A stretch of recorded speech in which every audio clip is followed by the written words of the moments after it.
Question number 1 है, सबसे कठोर तत्व कौन सा है? तो जो सबसे कठोर तत्व है आपका हीरा हो जाएगा।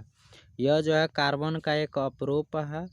अगला क्वेश्चन है कि डेंगू उत्पन्न करने वाले मच्छर किस तरह के जल में उत्पन्न होता है? तो डेंगू जो उत्पन्न होता है वह है गंदा जल। कौन सा है जल है? गंदा जल। यह जो है इसका मादा मच्छर काटता है। डेंगू जो होता है मादा मच्छर होता है। ये इसका नाम है एनोफिलिस। क्या नाम है? एनोफिलिस। अगला क्वेश्चन है कि प्रकृति चयन का सिद्धांत किसने दिया?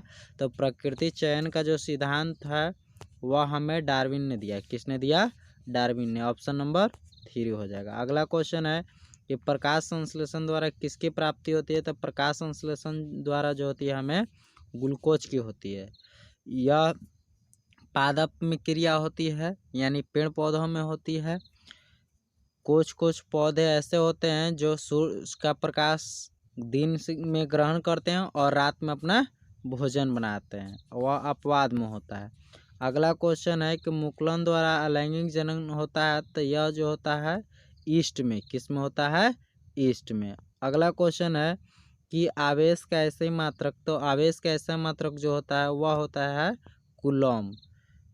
अगला क्वेश्चन है कि 1 ओम 2 ओम के प्रतिरोध को श्रेणी क्रम में 6 वोल्ट की बैटरी से जोड़ने पर परिपथ में धारा का मान क्या होगा? यानी आपसे धारा का मान पूछ रहा है। तो जो धारा का मान होता है वह होता है I बराबर V बटा R। ये आपका सूत्र होता है। तो क्वेश्चन कह रहा है कि 1 ओम एवं 2 ओम यानी श्रेणी क्रम में, यानी इसको श्रेणी क्रम में जोड़ना है। तो 1 और 2 कितना हो जाता है? तो आपको 3 ओम हो जाते हैं। तो V बटा R होता है। तो V का मान हो गया आपका 6 वोल्ट और R का मान हो गया प्रतिरोध यानी 3 ओम, यानी 3 दूनी 6, यानी आपका धारा का मान हो जाएगा 2 एम्पियर। यानी ऑप्शन नंबर जो है वह B हो जाएगा। अगला क्वेश्चन कह रहा है कि ओम के नियम से गणितीय रूप क्या होती है? यानी ओम का जो नियम है उससे गणितीय रूप जो निकलता है, यानी उसका जो सूत्र निकलता है वह कौन सा सूत्र है? तो I बराबर V बटा R होता है। अगला क्वेश्चन है कि मलेरिया उत्पन्न करने वाला मच्छर, मादा मच्छर जो है एनोफिलिस है, वह किस तरह के जल में उत्पन्न होता है? तो यह जो होता है गंदा जल में। कौन सा जल में? गंदा जल में।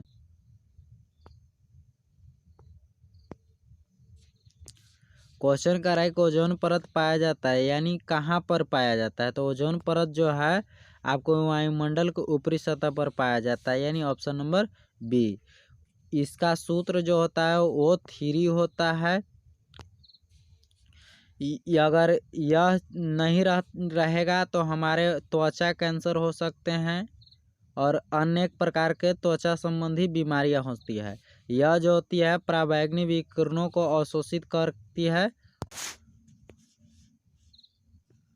अगला क्वेश्चन जो है कि ओजोन के एक अणु में कितने परमाणु होते हैं? तो ओजोन के एक अणु में वह 3 परमाणु होते हैं। कितने परमाणु होते हैं? 3 परमाणु।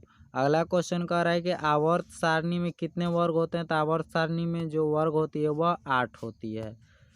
अगला क्वेश्चन कह रहा है कि अक्रिय तत्व कौन सा है? तो अक्रिय तत्व जो होता है वह हीलियम है। इस चारों ऑप्शन में अक्रिय तत्व हीलियम है आपका।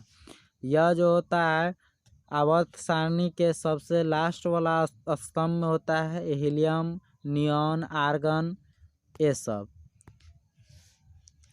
अगला क्वेश्चन है कि क्लोरीन की संयोजकता कितनी होती है? तो क्लोरीन की जो संयोजकता होती है वह 2 होती है, यानी 12वीं कक्षा में इलेक्ट्रॉनों की संख्या को संयोजकता कहते हैं। अगला क्वेश्चन है कि हाइड्रोकार्बन कौन है?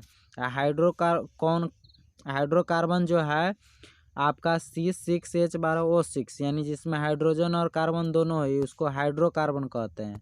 अगला क्वेश्चन है कि पादप में फ्लोएम संवाहक होता है। तो पादप में फ्लोएम जो संवाहक होता है वह भोजन के लिए होता है। किसके लिए होता है?